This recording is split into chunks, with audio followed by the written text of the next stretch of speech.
Good morning, everyone. Bonjour tout le monde. I'd like to take this opportunity to update Canadians on developments in our trade negotiations with the United States. I'm going to go through why we're walking away from a bad deal and what comes next. We can't control the storm that blows in from Washington. We can, however, chart a new course by building Canada strong at home and diversifying our trading relationships abroad. Nous sommes métiers. For over a year, Canada has worked intensively and in good faith with the United States to negotiate a new comprehensive trade deal. We've been pragmatic, patient, and persistent. We pursued every opportunity to reach an agreement that protects Canadian workers and their families, that strengthens our economy, and that respects Canadian sovereignty. We've been under no illusions. We recognized from the start that America has changed. Early last year in this room, I observed that the decades-long process of steadily increasing integration between our economies was over. Our government understood before many that America would transform all of its commercial relationships, that it would put a series of tariffs on its closest allies and use economic integration as a weapon. We recognized that sometimes its signature was written in pencil. We worked in that context to try to strike a fair deal on which Canadian businesses and workers could rely. Our goal has always been to get the best deal for Canadians, never a deal at any price or on any time frame. Last month, when the United States announced another round of unjustified tariffs, I gave our negotiating team a new mandate to seek a fair deal negotiated in good faith.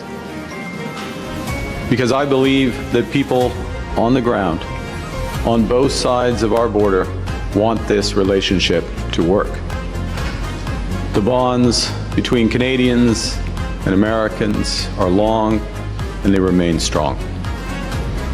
A mutually beneficial trade agreement is possible, one that respects our sovereignty, one that builds on our complementary strengths, one that lowers costs for families on both sides of the border, one that creates good jobs for our workers.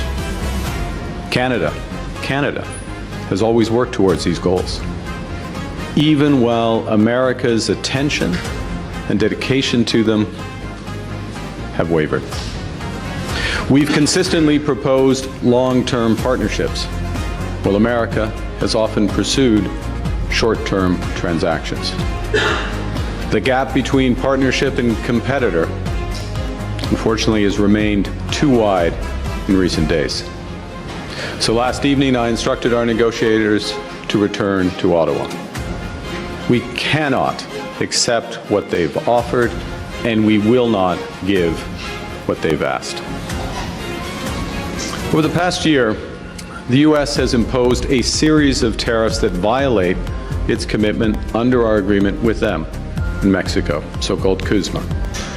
The United States has continually changed their rationale for these actions, from fentanyl to taxes on U.S. tech giants, to certification of U.S. aircraft, to the sharing of tolls of a bridge that Canada built and paid for, to our dairy policy, to provincial decisions not to sell American alcohol during the trade war, to a television advertisement that quoted Ronald Reagan, to smoke from wildfires while they threatened our communities. Another prominent justification for U.S. tariffs has been their claim that since the United States runs, quote, a trade deficit with Canada, we were ripping them off. Also a quote. But the U.S.'s narrow merchandise trade deficit only exists because the U.S. buys so much of its energy from Canada. Canada fuels American growth, supplying 99% of their natural gas imports, 85% of their electricity imports, 60% of their crude oil imports. I don't think they want us to stop sending any of that energy. And if you look more broadly at the comprehensive U.S.-Canada trade balance, which includes the many services from finance to entertainment that we buy from the United States, that shows a persistent American trade surplus. Most fundamentally, trade is about building mutual strength, creating a relationship that benefits both countries. For example, Canada is the largest customer for U.S. cars. In fact, we buy more American-built cars and trucks than the United Kingdom, Japan, and China combined. It's the same for American steel products. Canada is also the largest customer for 26 U.S. states and a top 3 customer for 45 U.S. states. Last year, Americans sold almost $600 billion in goods and services to Canadians. That's more than $1.6 billion every single day. On the other hand, Canadian exports to the United States lower costs for American families.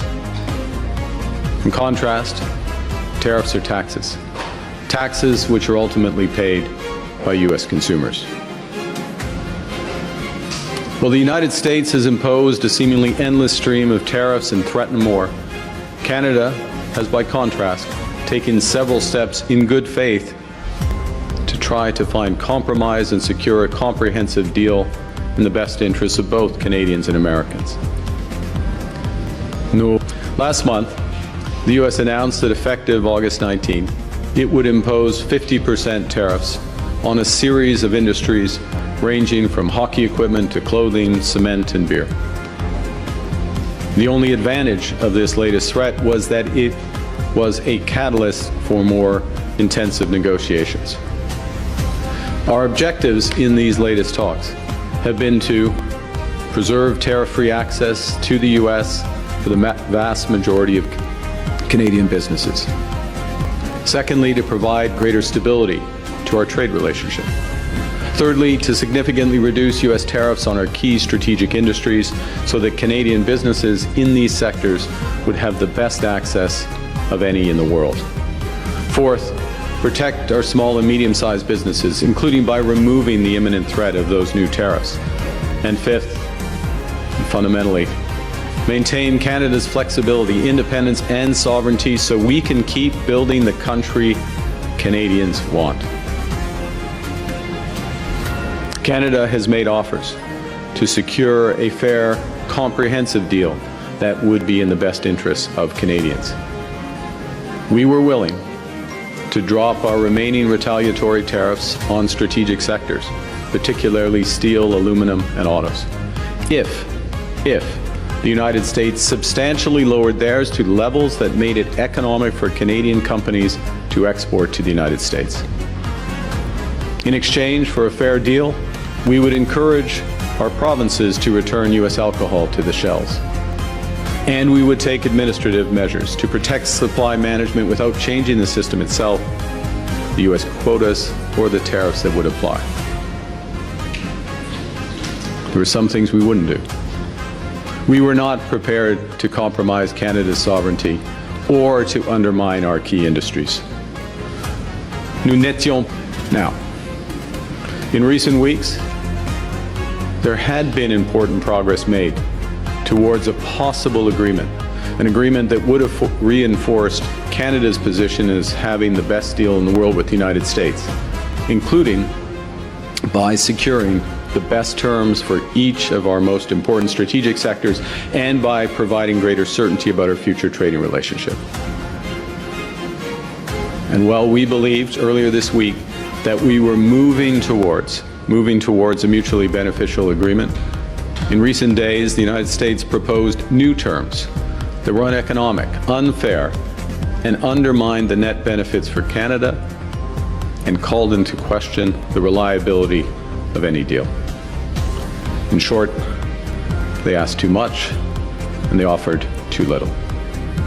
More fundamentally, the cumulative effect of U.S. demands revealed the limits of their commitment to a true economic partnership. As I said earlier, as a result, last evening I suspended trade negotiations with the United States and directed our negotiators to return to Ottawa. I want to thank Minister LeBlanc and our chief negotiator, Janice Charette, their team. They've worked hard in good faith right up to the last minute to defend the interests of Canadians. Now, Canada will match Washington's new tariffs dollar for dollar in order to protect Canadian workers, farmers, families, and businesses. Our response will be concentrated in sectors such as steel, dairy, appliances, agricultural equipment, pulp and paper, and electronics. Also include products that are currently subject to unjustified Section 232 and 338 tariffs. This is a focused response to protect and defend our industries and allow them to compete with U.S. products in the Canadian market. In the coming days, we'll release details of these new tariff measures which will come into force the Tuesday after Labor Day. Let me be clear. We take this step reluctantly. Reluctantly because we recognize that some of these measures will raise costs and reduce choice for Canadians. Reluctantly because we recognize that some U.S. companies and some U.S. states are innocent bystanders in a dispute that they did not want. Reluctantly because this trade dispute is preventing Canada and America from doing so much good that we could do together. But at the same time, we take this step confident that it is in the best interest of Canada. And that by rejecting a bad deal, by standing up for Canada, by focusing on what we can control, we will build Canada strong for all.